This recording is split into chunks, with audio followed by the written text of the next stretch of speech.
Hey, I'm Eric, and I am the founder of Shryn. I am here to talk to you today about how we at Shryn take you, who you are, the human, into this, the AI version of yourself, an LLM that is not on top of another bigger LLM or anything like that, not an agent, nothing, but your own LLM. So all your information, who you are, trained entirely on you. So let's get started here. Let's move myself out of the way and going through here. All right, I'm going to start off with our pipeline. Now, your whole history is created from a lot of different things. Photos, recordings, audio recordings, songs, letters that you wrote, postcards, things you were feeling at certain times, at certain ages that you painted. All those things that create who you are.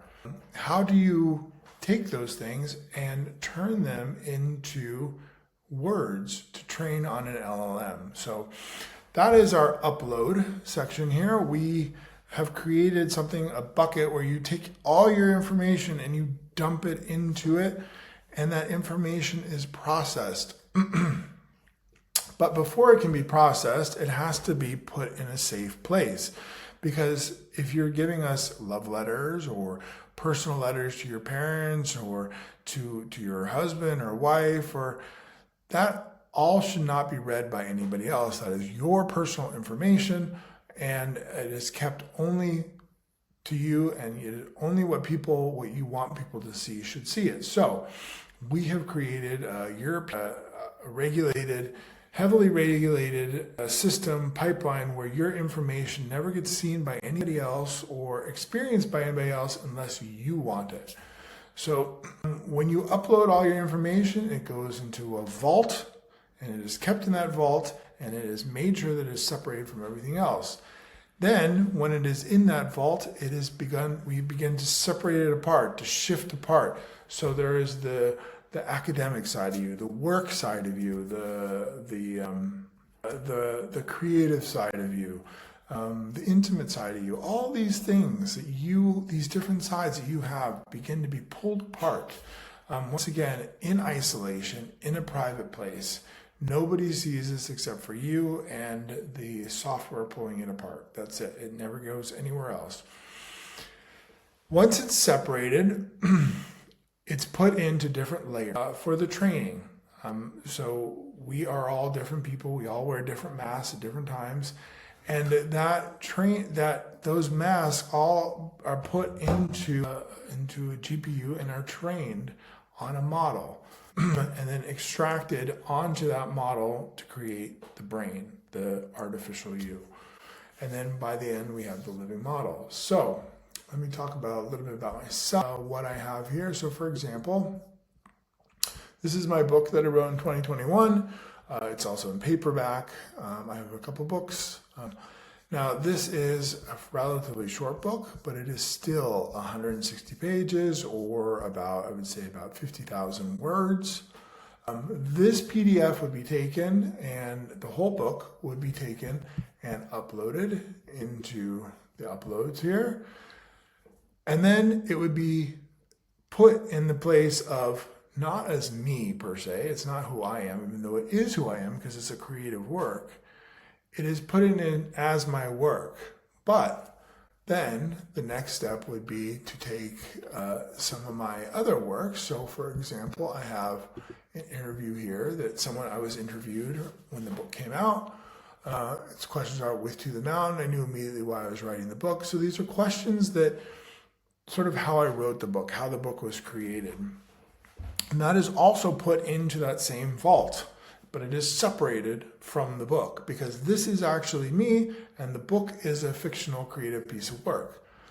Now, here is an editorial I wrote for a Dutch newspaper, and that information, this text, is taken apart, put in that vault, and separated. So it's not part of an interview. It's actually part of a nonfiction work. It's not part of my creative work, but it is still all the same. These all go back to why I wrote the book, the novel. So there's the interview, there's the ideas behind to the novel, to the mountain, and then there's the novel itself. Now, completely separate. Here's another article I wrote that this was in the New York Times, and then this is about getting married in the Netherlands, and it all has to do with where my brain was at the time, where my son, who was autistic and living in the Netherlands, and what was going on with me.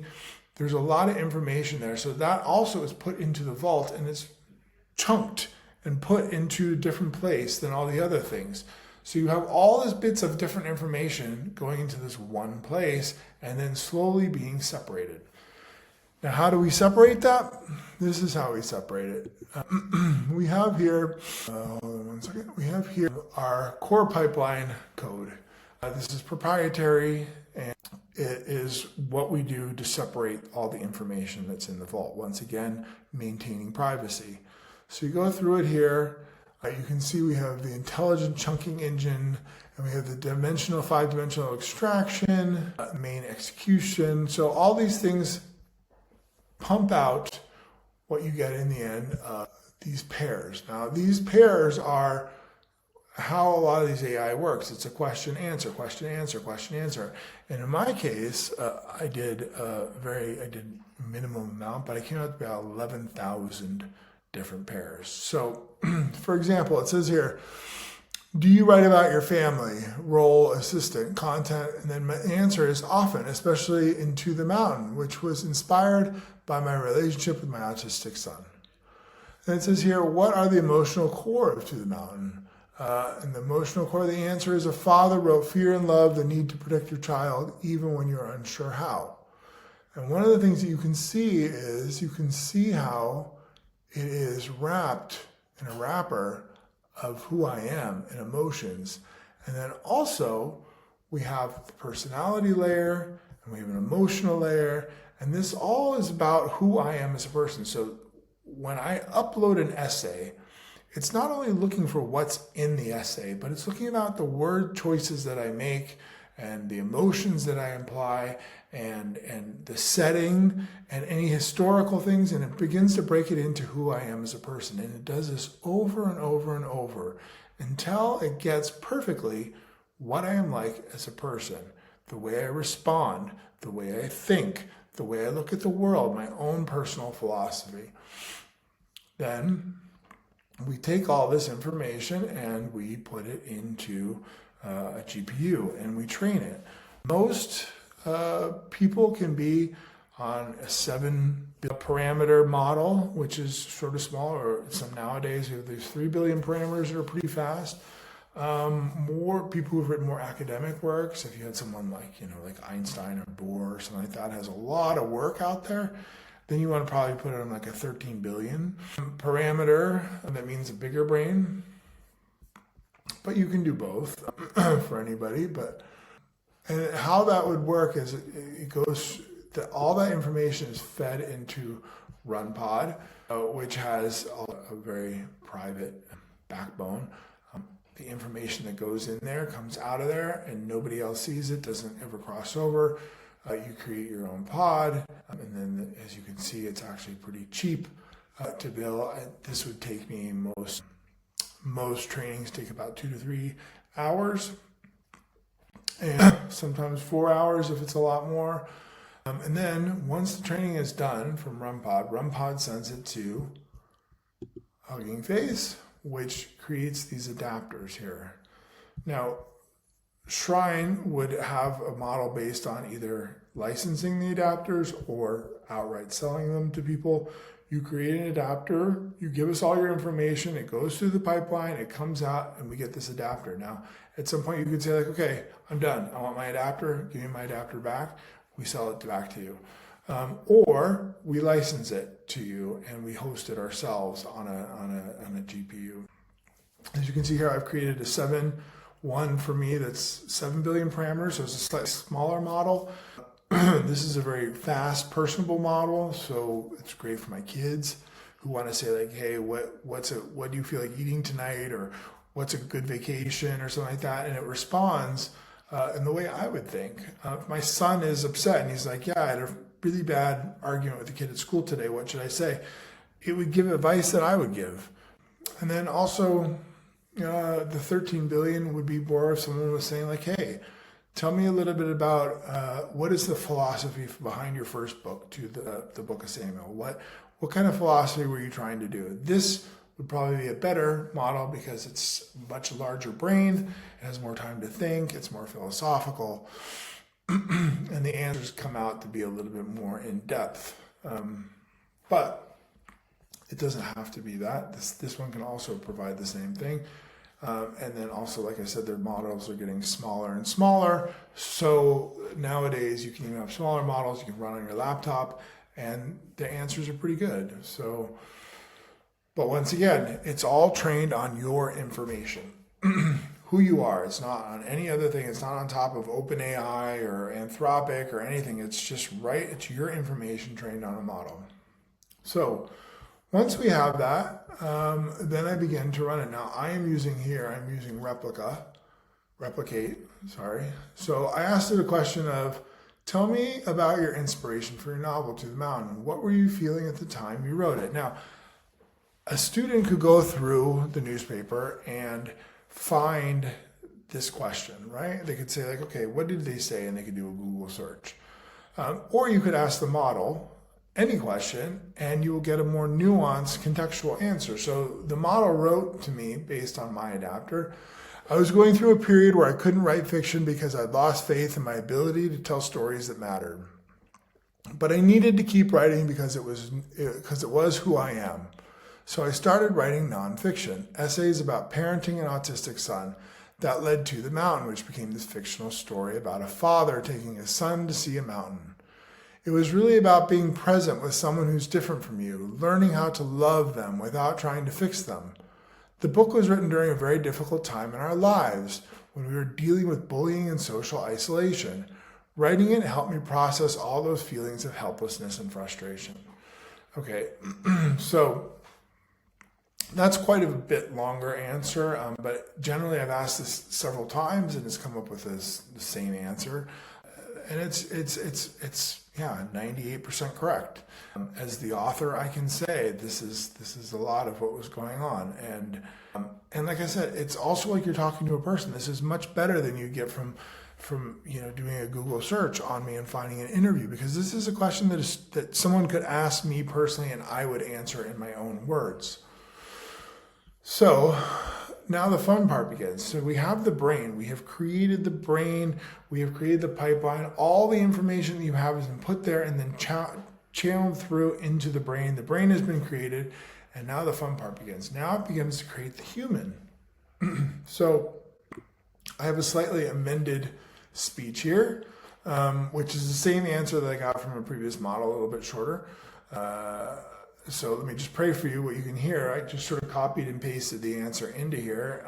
And then ordinarily you'd just be able to connect this to the brain and you get the answer. So this is what it sounds like. Let me start here from the beginning. Going through a very difficult period with my son, who's autistic. He had been kicked out of school and we were trying to find him an appropriate placement. I wanted to write something that captured the complexity of raising a child like him, while also showing the love and commitment required. Okay, now what I did here is I took 2 hours of my own recordings. So when I was reading on my book tour, or when I was on a podcast, or also just my own recordings, and I uploaded it to 11 Labs, and then we had my own voice generation. So that's one step. And then the last step, which you can also choose to, is you can also take the same sort of text.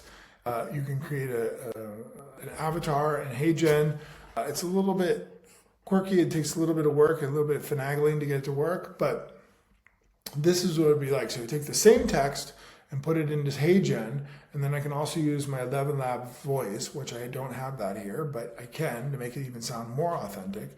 And then finally, you have a final recreation all the way from my book to my interviews to everything, through the pipeline into a brain, and then finally a creation of an image. So let me just show you what the HeyGen is. I was going through a very difficult period with my son who's autistic.